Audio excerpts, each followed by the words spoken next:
Namaskar and welcome. Myself Dhruvika Kanabar from Sri A.K. Doshi Mahila College, Jamnagar, presenting the lecture of Business Organization and Management, FY BCom Semester 2. Unit 2, Chapter 3, Motivation Prerna.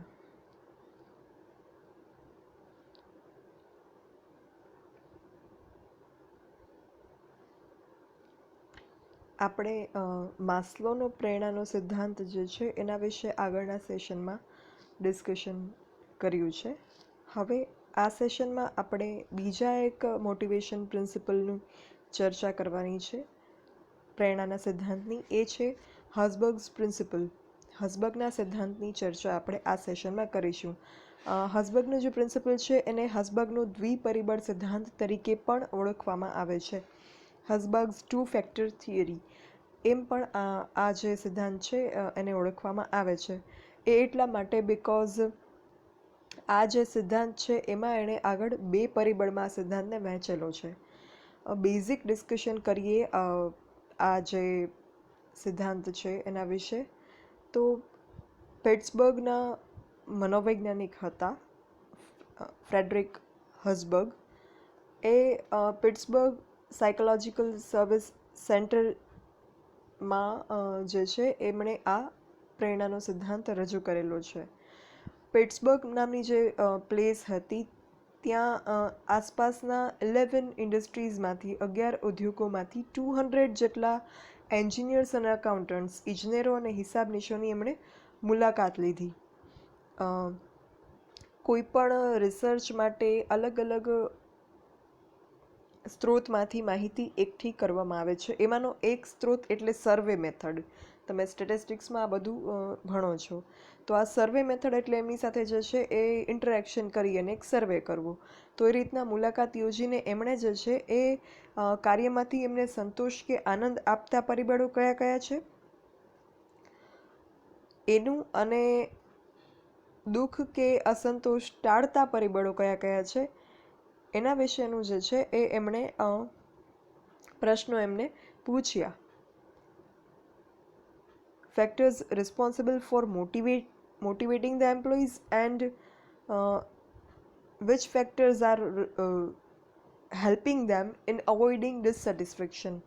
એના વિશેનું question જે છે એમને સર્વેમાં એમણે પૂછ્યા અને એના જે રિસ્પોન્સીસ આવ્યા, પ્રત્યુત્તરો આવ્યા, એના ઉપરથી એમણે રિસર્ચ કર્યું, સંશોધન કર્યું અને હસબર્ગે એક સિદ્ધાંત રજૂ કર્યો જેને દ્વિપરિબળ પ્રેરણાનો સિદ્ધાંત કહેવામાં આવે છે. 2 ફેક્ટર થિયરી ઓફ બાય હસબર્ગ કહેવામાં આવે છે. હવે આ જે પ્રિન્સિપલ છે હસબર્ગ એમાં જણાવે છે કે કોઈ એક પરિબળની હાજરી કર્મચારીને પ્રોત્સાહિત કરે છે, પણ તે જ પરિબળની ગેરહાજરી કર્મચારીને નિરાશ પણ કરે છે. એ વસ્તુ અહીંયા જે છે એ હસબર્ગ કહે છે. પ્રેરણા પૂરી પાડતા પરિબળોને એમણે 2 પાર્ટમાં ડિવાઈડ કર્યા. શ્રી માસ્લોએ પરિબળોને 5 જરૂરિયાતોમાં ડિવાઈડ કરેલું હતું. હસબર્ગે પરિબળોને 2 પાર્ટમાં ડિવાઈડ કર્યા. As per Husberg theory, these 2 factors which are responsible for motivating the employee and which is absence is responsible for dissatisfaction among employees. These 2 factors are, first one is maintenance or hygiene factors and second one is motivational factors. આરોગ્યના પરિબળો અને પ્રેરણાના પરિબળો, આ બંને પરિબળો જે છે એ હસબર્ગ કહે છે કે કર્મચારીને પ્રોત્સાહન આપવા માટે જવાબદાર છે અને એ પરિબળની અગર ગેરહાજરી હોય તો કર્મચારીને હતાશ કે નિરાશ કરવા માટે પણ રિસ્પોન્સિબલ છે આ 2 પરિબળો, એવું શ્રી હસબર્ગ જે છે એ જણાવે છે. સો હવે આપણે એ 2 પરિબળો કયા પ્રકારના છે, એમાં કયા પોઈન્ટ્સનો સમાવેશ થાય છે એ બધું જાણવું જરૂરી છે. કારણ કે આપણને ખ્યાલ આવે કે એવા કયા પરિબળ છે કે જે એમ્પ્લોયીને મોટિવેટ કરે છે અને જે એમ્પ્લોયીને ન મળે તો ડિમોટિવેટ પણ થાય છે એમ્પ્લોયી. તો એવા maintenance and hygiene factors and motivational factors, આરોગ્યના પરિબળો અને પ્રેરણાના પરિબળોની અગર આપણે વાત કરીએ તો first let's discuss about hygiene factors. Hygiene ફેક્ટરની પહેલાં વાત કરીએ આરોગ્યના પરિબળોની. તો એ કયા કયા પરિબળો છે? આ દરેક પરિબળ જે છે એનું આપણે બસ એક લિસ્ટ જ બંને પ્રકારના પરિબળોમાં કેવા એના પોઈન્ટ્સ છે એનું એક લિસ્ટ જ આવે છે. એના વિશે બહુ ડિટેલમાં આપણે જવાની જરૂર નથી. તો આ આરોગ્યના પરિબળો છે એ કયા કયા હોઈ શકે? અહીંયા આરોગ્યના પરિબળો એટલે એની ફિઝિકલ હેલ્થની વાત નથી, બેઝિક પરિબળો ટૂંકમાં. તો કંપનીની નીતિ અને વહીવટ, policy of the company and administration of the company, નિરીક્ષણ, સુપરવિઝન જેમનું કરવામાં આવતું હોય એમ્પ્લોઈઝનું એ, કામની પરિસ્થિતિ એમની કેવી છે, વર્ક કન્ડિશન્સ એ, આંતરિક વ્યક્તિગત સંબંધો કર્મચારીના કેવા છે એના સાથી કર્મચારીઓ સાથે, એના ઉપરી અધિકારીઓ સાથે, એના તાબેદારો સાથે એ, interpersonalized relations with colleagues, with superiors and with subordinates. પછી પગાર, સેલરી, હોદ્દો, પોસ્ટ, સલામતી, એની નોકરીની અને નોકરીમાં એની સલામતી, સિક્યોરિટી, નિરીક્ષક સાથેના એના સંબંધો, રિલેશન વિથ સુપરવાઇઝર્સ, તાબેદારો સાથેના સંબંધો, રિલેશન વિથ સબઓર્ડિનેટ્સ, અને અંગત જીવન, personal life. All these factors are hygiene factors which affects the motivation of an employee. In presence of these all factors, employee will be motivated, and in absence of this any of this factor, employee will be demotivated. આ બધા જ factor આરોગ્યના પરિબળો જે છે એ વ્યક્તિને પ્રેરણા આપવા માટે જવાબદાર છે. આ બધા જ પરિબળો જે છે એનાથી વ્યક્તિ પ્રેરિત પણ થાય છે, અને આ પરિબળોની ગેરહાજરીના કારણે વ્યક્તિ જે છે એ હતાશ પણ થાય છે. એટલા માટે થઈને આ પરિબળોની હાજરી હોવી અત્યંત જરૂરી છે. આના પછી સેકન્ડ ટાઈપના ફેક્ટર્સ જે હસબર્ગે ક્લાસિફાઈ કરેલા છે એની વાત કરીએ, જેને પ્રેરણાના પરિબળો તરીકે ઓળખવામાં આવે છે, મોટિવેટિંગ ફેક્ટર્સ. તો દેટ ઇન્ક્લુડ્સ અચીવમેન્ટ, સિદ્ધિ, કામની કદર થાય એના, રિકોગ્નિશન ફોર વર્ક, પડકારરૂપ કાર્ય, ચેલેન્જિંગ ટાસ્ક, જવાબદારી ભર્યું કાર્ય, responsible task, Vikas, growth and development, વૃદ્ધિ અને વિકાસ, અને પ્રગતિ, પ્રમોશન. આ બધા ફેક્ટર્સ જે છે એ પ્રેરણાના પરિબળો છે, મોટિવેટિંગ ફેક્ટર્સ છે. શ્રી હસબર્ગ એમ કહે છે કે જે આરોગ્યના પરિબળો છે, જે ફર્સ્ટ લિસ્ટ છે હાઇજીન ફેક્ટર્સ, એ પરિબળો કર્મચારીને પ્રેરણા નથી આપતા, એના કોઈ સંતોષમાં વધારો નથી કરતા, પણ એનો મતલબ એવો પણ નથી કે એ પરિબળો બિનજરૂરી છે. કારણ કે એ પરિબળો સંતોષમાં વધારો નથી કરતા, પણ અસંતોષ તો દૂર કરે જ છે. આરોગ્યના પરિબળોની હાજરીમાં કર્મચારીઓ અસંતુષ્ટ રહેતા નથી, પણ સંતોષ જે છે એને ટકાવી રાખે એમ કહીએ તો ચાલે, એ મેન્ટેન કરે છે સેટિસ્ફેક્શન લેવલને, એમાં કોઈ ઇન્ક્રીઝ નથી કરતા. આ પરિબળોને આપણે તંદુરસ્તીના પરિબળો કે શારીરિક પરિબળો પણ કહી શકીએ, કેમ કે એ આરોગ્ય, સ્વાસ્થ્ય અને તંદુરસ્તી માટે પણ આ પરિબળોની હાજરી જરૂરી છે. હવે આ વસ્તુ સમજવા માટે કે આ બંને પ્રકારના ફેક્ટર્સમાં જે ક્લાસિફાઈ કરેલું છે શ્રી હસબર્ગે, જે આ પ્રિન્સિપલ છે અને ટુ ફેક્ટર થિયરીને બે ડિફરન્ટ ટાઈપના ફેક્ટર્સમાં જે ક્લાસિફાઈ કરે છે, એમાં જે ફર્સ્ટ ફેક્ટર છે આરોગ્યના પરિબળો, હાઇજેનિક ફેક્ટર્સ, એ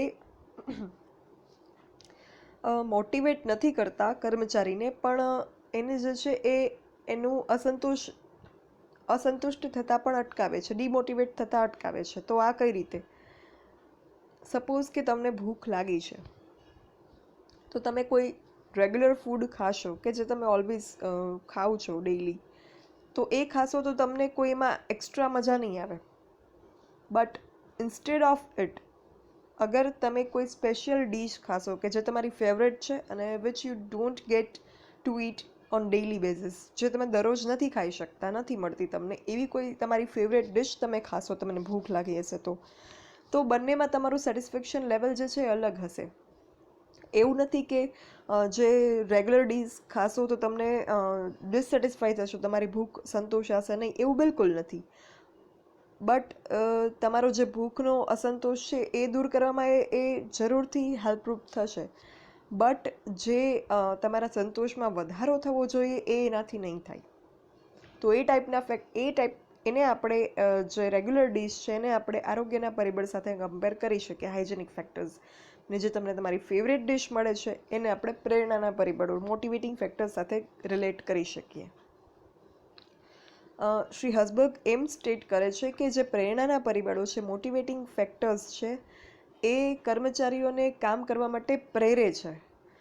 એમનામાં જે ઉત્સાહ હોવો જોઈએ, જુસ્સો હોવો જોઈએ એ જગાવે છે. કોઈ પણ વ્યક્તિને સારું કામ કરવા માટે એનો મોરલ બૂસ્ટ થવો જોઈએ. તો એ મોરલને સ્ટિમ્યુલેટ કરવાનું જે કામ છે એ મોટિવેટિંગ ફેક્ટર્સ કરે છે. વિકાસ અને પ્રગતિની તક અગર કર્મચારીને મળશે તો એ જવાબદારી ઉપાડી લેવા માટે તૈયાર થશે. અગર કોઈ બેનિફિટ નહીં થતો હોય તો એ ચેલેન્જિંગ કે રિસ્પોન્સિબલ ટાસ્ક નહીં લે. જ્યારે એ ચેલેન્જિંગ ટાસ્ક લે છે, એનો ચેલેન્જ લે છે, પડકાર લે છે, સ્વીકારે છે, ત્યારે એ સિદ્ધ કરવા માટે કટિબદ્ધ થાય છે કે yes I can do it. તો આ વસ્તુ જે છે એ એને પ્રેરણામાં વધારો કરે છે, એના જુસ્સામાં વધારો કરે છે. સો આ જે પ્રિન્સિપલ છે એના ઉપરથી એ આપણે ફલિત કરી શકીએ કે જે આરોગ્યના પરિબળો છે એની હાજરીથી અસંતોષ પ્રગટતો નથી. સંતોષને એ ટકાવી રાખે છે, જે ફર્સ્ટ ફેક્ટર્સ છે, હાઇજેનિક ફેક્ટર્સ એ. પણ એનાથી થોડુંક એક્સ્ટ્રા કરવા માટે, પ્રેરણા પૂરી પાડવા માટે તો જે પ્રેરણાના પરિબળો છે એની જ હાજરી જરૂરી છે. મતલબ કે જે સંચાલકો છે અથવા તો જે નેતા છે એમણે કર્મચારીમાં અસંતોષ ઘટાડવા માટે આરોગ્યના પરિબળોની જાળવણી કરવી જોઈએ to prevent dissatisfaction. Hygienic factors should be maintained and to provide motivating factors should be provided. આ વસ્તુ આપણે જે છે એ કન્ક્લુડ કરી શકીએ આ થિયરી ઉપરથી. એટલે બંને પરિબળો પોતપોતાની જગ્યાએ જરૂરી જ છે. કોઈ પણ પરિબળ વિના જે છે એ કર્મચારીઓ પાસેથી તમે કાર્યક્ષમતાપૂર્વક કામ લઈ શકો નહીં. હવે આપણે એ જોઈએ કે જે આપણે ફર્સ્ટ પ્રિન્સિપલ ડિસ્કસ કર્યો હતો, માસ્લોનો પ્રિન્સિપલ, અને જે આ સેકન્ડ ડિસ્કસ કર્યું, મોટિવેશન પ્રિન્સિપલ ઓફ હસબર્ગ, તો એ બંને જે છે એનું કમ્પેરિઝન અગર આપણે કરીએ તો કઈ રીતના એ બંને ક્યાંક ને ક્યાંક જે છે એ કનેક્ટ થાય છે એની વાત કરીએ કે એ બંનેનો સમન્વય જે છે એ કઈ રીતે કરી શકાય, સામ્યતા શું રહેલી છે, what is the similarity between both the principles of management, એની અગર આપણે વાત કરીએ તો માસ્લોનો પ્રિન્સિપલ હતો એ શું હતો અગર આપણે એને સમરાઇઝ કરીએ તો there are 5 needs of an employee or human being which can be classified as first one physiological. માનવીની 5 જરૂરિયાતો છે. પહેલી શારીરિક જરૂરિયાતો, physiological needs. Second safety needs, સલામતીની જરૂરિયાતો. થર્ડ સોશિયલ નીડ્સ, સામાજિક જરૂરિયાતો. ફોર્થ એસ્ટીમ નીડ્સ, ગૌરવની જરૂરિયાતો. And last one self actualization needs, આત્મસિદ્ધિની જરૂરિયાતો. આ 5 જરૂરિયાતો માનવીની કે કર્મચારીની હોય છે અને એને આઈડેન્ટિફાઈ કરીને how to satisfy that needs એ ડિરેક્શનમાં વર્ક કરવું જોઈએ સંચાલકે અથવા તો નેતાએ. આવું માસ્લો કહે છે. હસબર્ગે શું કીધું? હસબર્ગે જે ક્લાસિફિકેશન હતું એને થોડું કોમ્પેક્ટ કરી નાખ્યું. હસબર્ગે ક્લાસિફિકેશનને 2 પાર્ટમાં ડિવાઈડ કર્યું, ઓનલી 2 પાર્ટ્સ, મોટિવેશન ફેક્ટર્સ અને હાઇજીન ફેક્ટર્સ, પ્રેરણાના પરિબળો અને આરોગ્યના પરિબળો. હવે અગર આપણે આ બંનેનો સમન્વય કરીએ, બંને થિયરીઝનો, બંને પ્રિન્સિપલ્સનો કમ્પેરિઝન કરીએ તો જે માસ્લોના પ્રથમ 3 જરૂરિયાતો છે અનુક્રમે નીચેથી સ્ટાર્ટ થશે. ફિઝિયોલોજિકલ નીડ્સ, શારીરિક જરૂરિયાતો. સેફ્ટી નીડ્સ, સલામતીની જરૂરિયાતો. એન્ડ થર્ડ સોશિયલ નીડ્સ, સામાજિક જરૂરિયાતો. આ 3 જે જરૂરિયાત છે એ કર્મચારીઓના સંતોષની સપાટી જાળવી રાખવા માટે જરૂરી છે. અને સેમ વસ્તુ હસબર્ગની જે હાઇજીન ફેક્ટર્સ છે એ પણ એના માટે જ જરૂરી છે, કર્મચારીમાં સંતોષની સપાટી જાળવી રાખવા માટે. એટલે જે માસ્લોના પહેલી 3 જરૂરિયાતો છે it is similar to Herzberg's hygienic factors. હસબર્ગના આરોગ્યના પરિબળો અને માસ્લોની પહેલી 3 જરૂરિયાતો બંને એક સરખી બાબત જણાવે છે. કઈ બાબત? કે કર્મચારીઓમાં સંતોષ ટકાવી રાખવા માટે આ ફેક્ટર્સ કે આ જરૂરિયાત સંતોષાવી જરૂરી છે. To maintain the satisfaction level among employees. These 3 needs, first 3 needs as per Maslow and first kind of factors, that is hygienic factors as per Husberg, has to be satisfied. Then only employees' satisfaction will be maintained.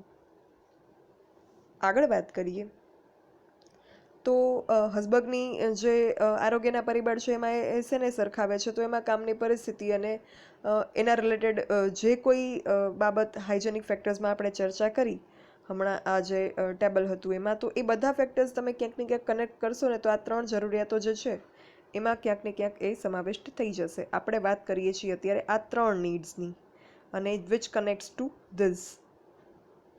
Fine.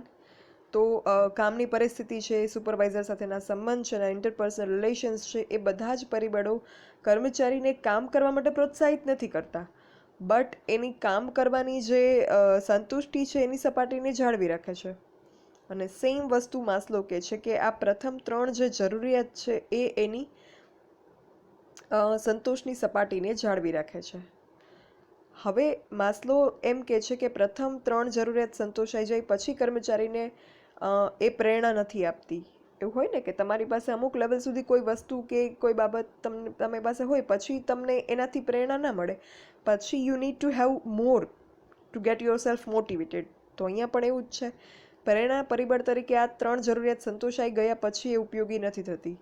પછી ગૌરવની જરૂરિયાત, બાકીની જે needs છે, ગૌરવની જરૂરિયાત અને esteem needs, એ જે છે એ પ્રેરણાના પરિબળ તરીકે કર્મચારીમાં કામ કરે છે. અને સેમ વસ્તુ હસબર્ગ સ્ટેટ્સ, સેમ થિંગ હસબર્ગના પ્રિન્સિપલમાં કીધેલી છે, સિદ્ધાંતમાં, કે પ્રેરણાના પરિબળો જે છે એ વ્યક્તિના કામ માટે પ્રેરિત કરે છે, એના જુસ્સો જે છે એ ટકાવી રાખે છે કામ માટે, એને પ્રોત્સાહિત કરે છે, એન્કરેજ કરે છે. તો આઈ હોપ કે તમને સમજાયું હશે કે હાઉ ધીસ બોથ થિયરીઝ કનેક્ટ્સ, કઈ રીતના બંને થિયરીનો જે હાર્દ છે, જે સાર છે, જે જસ્ટ છે ઇઝ સેમ. ખાલી એનું જે સ્ટડી છે એ અલગ છે બંનેના ડેફિનેટલી, અને બંને સ્ટડીના જે કન્ક્લુઝન્સ છે, થિયરીને જે રીતના પ્રિન્સિપલને પ્રેઝન્ટ કરેલો છે જે વેમાં, એ અલગ છે. But ultimately both theories suggest similar concept. So that is all about Husberg's principle or Husberg's two-factor theory. હસબર્ગના દ્વિપરિમાણ સિદ્ધાંતનો ટોપિક અહીંયા કમ્પ્લીટ થાય છે. નેક્સ્ટ હજુ પણ આપણે અમુક ઓથર્સની મોટિવેશન થિયરી વિશે ડિસ્કશન કરવાનું છે, જે આપણે આગળના સેશન્સમાં નેક્સ્ટ કરીશું. Thank you, and for any doubts or queries you can write me on this mail dbk9akdmc@gmail.com. Thank you.